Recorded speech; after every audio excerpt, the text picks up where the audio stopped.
And just letting people know what was agreed to in the past days, if not weeks, that Biden has withdrawn sanctions and also withdrawn the threat of NATO.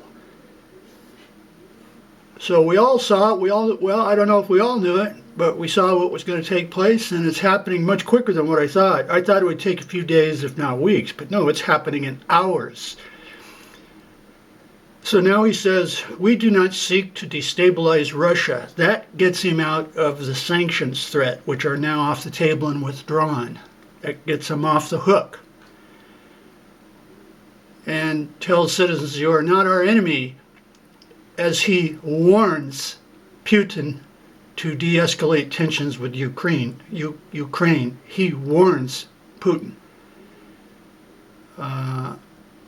So if you click on it, it's going perfect according to schedule. NATO has took off the plate, but without saying it yet directly, and so are sanctions. Now, if you do anything in Ukraine, it will be met with severe economy destabilization sanctions by the world over. Now look at what it's called.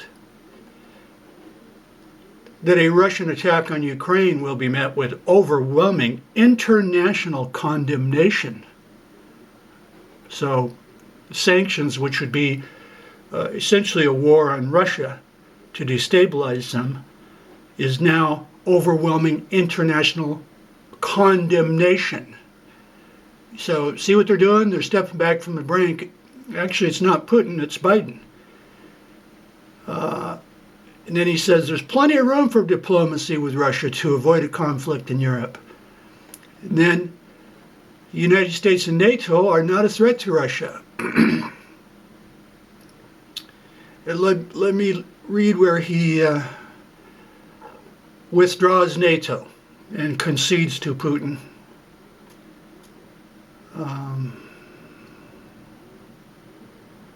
Anyway, sorry about this.